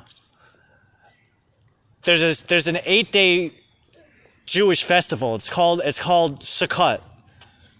The idea with Sukkot is that for the whole week, it's a follow-up from Yom Kippur. So there's an order of operations of why things have to play out the way that they do. So Rosh Hashanah is the New Year, Yom Kippur is the Day of Judgment, and then comes Sukkot a week later. So in Sukkot, the instructions are simple. Like, you move out of you don't live in your house. You live outside. You build a hut and you live in the hut for 8 days or 7 days. Spiritually, what's happening in the spiritual realm is that while you're living outside of your house, what you're doing, you're paying homage to the Israelites when they were wandering the wilderness for 40 years and living in huts. You're getting out of your comfort zone and you're staying outside, trusting that God is keeping you safe. Just like he did for them. At the same time, his angels and his workers are going door to door, looking under the carpets, checking for skeletons in the closet, making sure that you are being honest during the Days of Atonement. What are you hiding? What weren't you bringing up? What did you not atone for? What kind of skeletons you hiding in the closet? What kind of shit you trying to sweep under the rug, bud?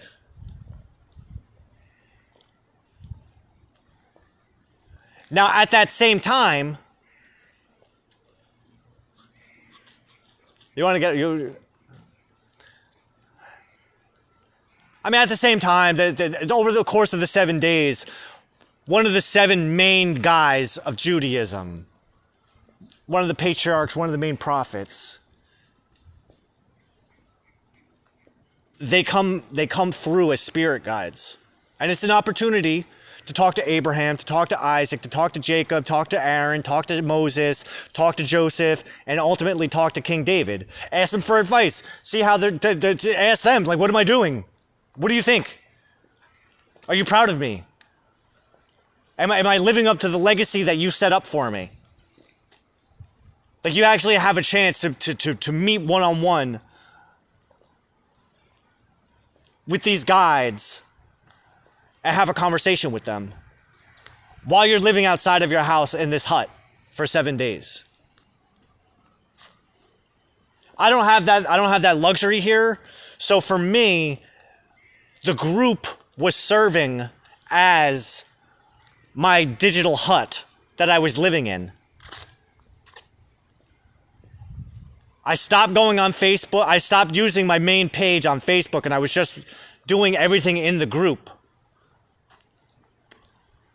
But I was doing it in a sense that you were in there with me, because you're in there with me. So everything is me talking to you, or talking to them, or talking to God. And at the end of Sukkot, At the end of Sukkot, the last day is called Hoshana Rabbah. Hoshana Rabbah means the great salvation. On Hoshana Rabbah, God has finalized the script for the coming year, and he is handing it down to all of his angels and all of his divine workers who put everybody into place so we are all exactly where we need to be so that the next year can play out exactly the way to God's script. So everything, the rest of this year is already planned out. It's already done. Everything's already set. There's nothing that we can do to change anything. There's nothing that we can do to alter anything. The future, as of right this moment, for the next 10 months, the future is set in stone. Nothing we can do about it. Except having this awareness that everything is exactly the way that it is. Go, okay, all right, perfect. Even the bad shit. Even what seems to be bad shit, which isn't actually bad shit. It only looks that way. It only looks that way on the surface. What he's telling me to tell you is to stop looking at things as a punishment and to start seeing it as a reward. You're actually being rewarded. The more that you can come to see that, the more that you can become grateful for everything.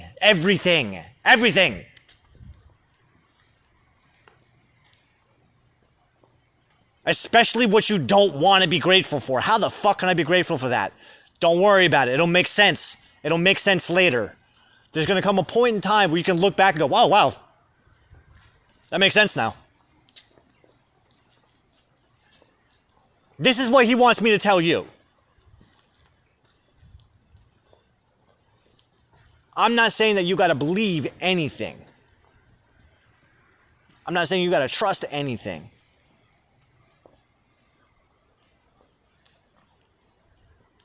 But there's going to come a point in the future where you look back on right now and everything that's happened up to right now,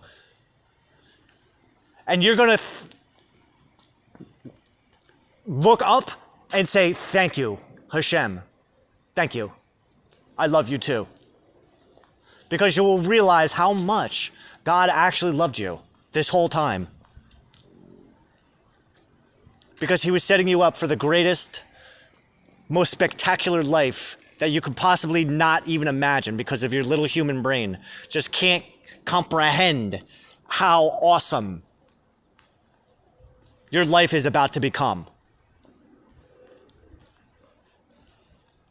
And that's a dual message because that goes for me too. Because I have to get out of this mode, this mindset of, this is too good to be true. No, it's not. If it was too good to be true, then it wouldn't be happening in the first place. If it was too good to be true, then you wouldn't be fucking recording yourself talking the way that you are. If it was too good to be true, you wouldn't be talking to exactly who you're talking to. And if it was too good to be true, then the person that you're talking to wouldn't be hearing you. Do you understand? You have to break free of that limiting, of that shackle. Too good to be true. Too good to be true. I'm just gonna ignore it. It doesn't matter. You can't. Like, there's a funny concept that people in the spiritual awakening community used to say. You can ignore spirit for so long before spirit comes and kicks the fucking door in, drags you out screaming, kicking and screaming by your hair. Nah, nigga. It's time to get this shit done. Enough. Tired of it. Spirit, your soul. Your soul that's connected to God. I don't know where these assholes get off. I got a soul, but I don't know about God. They're connected, you fuck. They're connected. It's one and the same thing.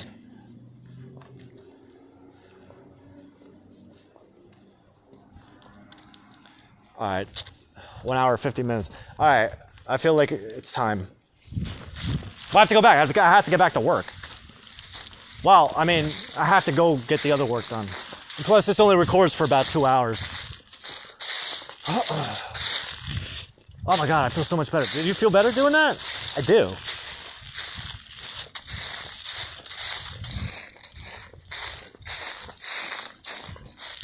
What do you have for the rest of the day? All right, so we got our Torah post done for the today. Are you excited? I am so excited. I'm so excited. I'm excited to marry Kim. This fucking guy thinks you're getting married. That's what my God tells me.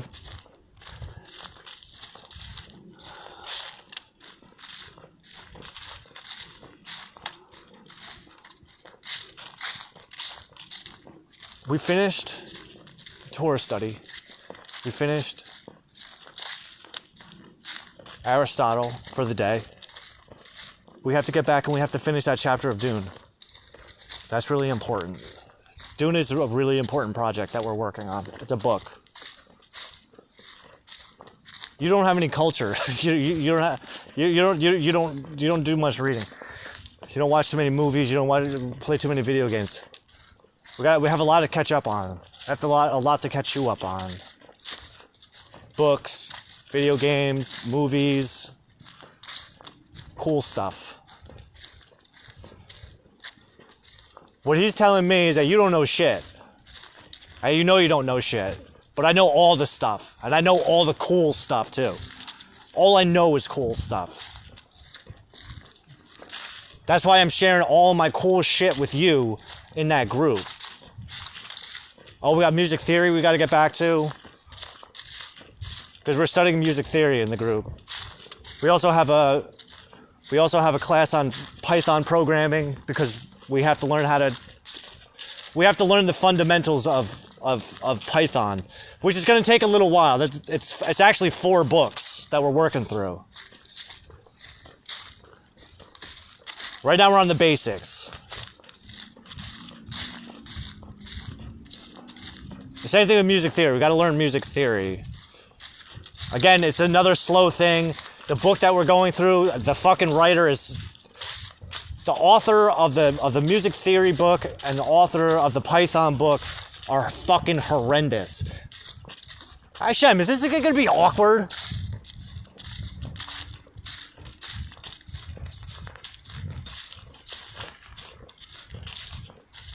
Not in the least. All right. Well, got it from them. So don't worry about it. There's Philo. We gotta get Philo. The Philo posts, those are my favorite. Philo's he's a Hellenist Jew from 2,000 years ago. The book that we're working through in the group might be one of the last surviving documents from the era of the Library of Alexandria, for which Philo was a student. So Philo was a Torah scholar like me. But what he was doing was he was studying Aristotle, he was studying Plato, he was studying Pythagoras, and he was taking all of that logic, philosophy, and then applying it to his Torah study so that he could share Torah with a wider audience, not just with Jews. He was trying to reach the non-Jewish population, which at the time was basically unheard of. But he didn't live in Israel with the rest of the Jews. He left. And he was living in Alexandria, Egypt, where he was, like I said, a student of the Library of Alexandria. I don't know of too many other scholars throughout of that time period that have works that still exist today. And I don't know if I would really even care at this point, because Philo, as far as I'm concerned, is the most important of all the scholars that attended the Library of Alexandria, because of the fact that he was using Hellenist logic and reason to explain Torah, the books of Moses, in a way that anyone can understand it. He was using logic and reason to explain creation. Well, all 5 of the books, but we're only on creation. Because that's something I'm doing. I'm trying to figure out how to use physics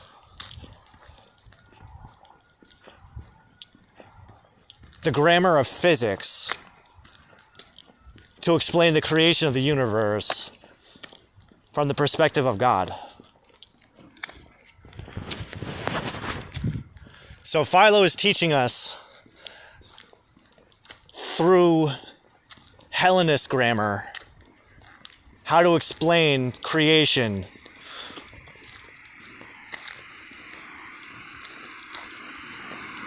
as it was recorded by Moses. And he's doing an amazing job. It's fucking phenomenal. Like every day, I'm devoting an hour to each one of these subjects. 1 hour a day to each of these subjects. And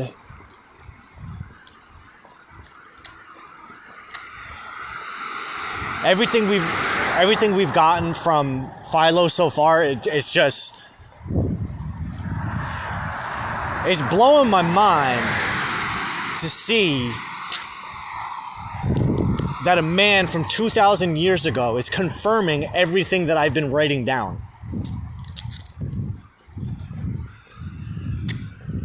He has literally, I was first led to finding out about the Hellenist Jews in January. And I had this idea in my mind of what exactly a Hellenist Jew was like. And this man is everything that I have been trying to wake up in myself.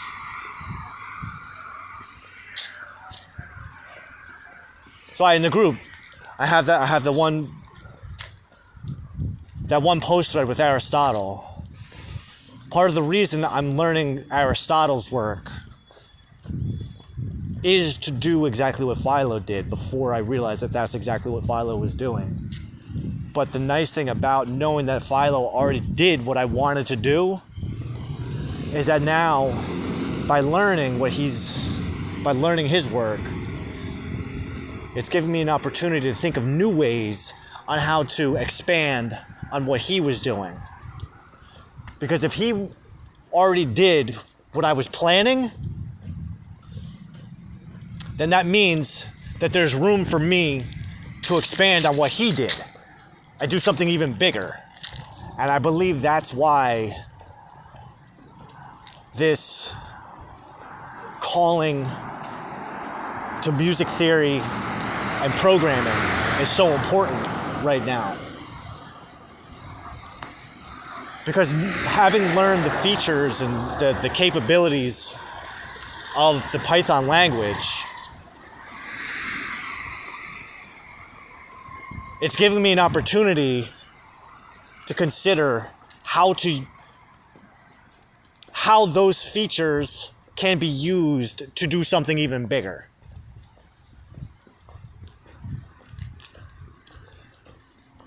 Don't worry about writing a book to explain in rational scientific terms, how it was done. Instead, try to consider how to use this programming language to develop a piece of software or multiple pieces of software that can explain it better than you can in words. There's a feature in Python. What attracted me to the idea of learning Python is the fact that it can be used one, to create AI subroutines,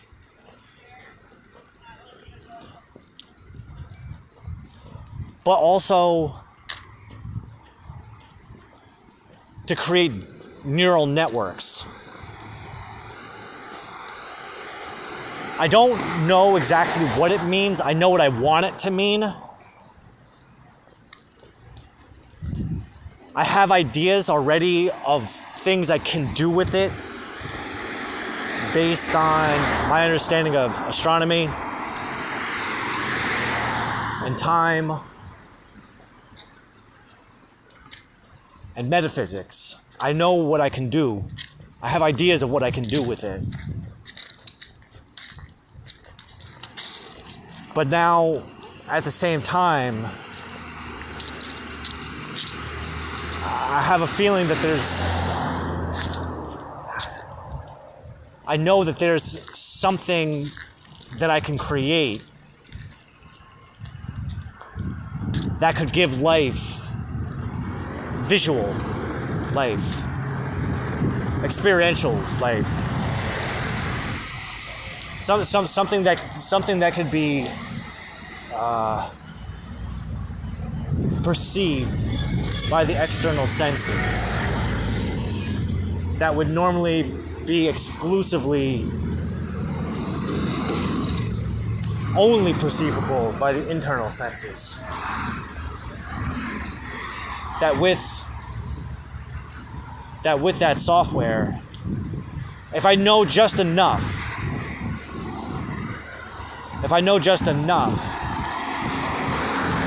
that I'll be able to simulate an internal experience in an external way.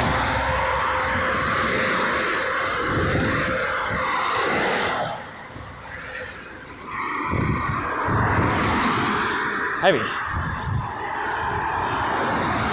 So it's a little tough to even it's a little tough for me to even find the words to explain what it is I'm trying to do, because I don't necessarily know exactly what I'm trying to do, because it's never been done. And being that it's never been done, it's part of my obligation to figure out a way to make it make sense to me, because once I can make it make sense to me, then just by default, just by the very fact that it makes sense to me, it will make sense to other people. Especially to people that don't want it to make sense. Do you understand? Because there are people who don't want that. People don't want other people to think that there's God. People don't want people to know that there's God. That's bad for business. But the way he explains it to me, is that it's tough shit. Humanity's had thousands of years to get their shit together.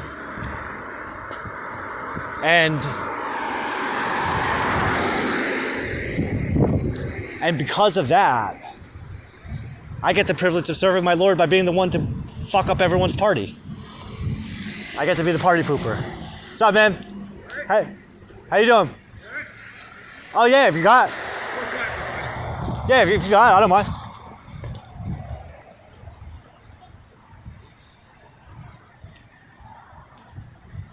Give me a second. I'll meet you in the back. If you don't mind, I mean, hey. Yeah, I got you. Cool, dude.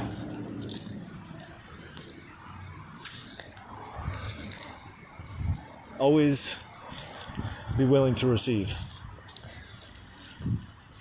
This is my boy Shannon. He always gives me cigarettes when I walk by. I don't have to ask, he just gives them. So that's why I know I have them, but he's got Newports. And he gets a smile on his face when he gives them to me, so I always accept. But let me wrap this up.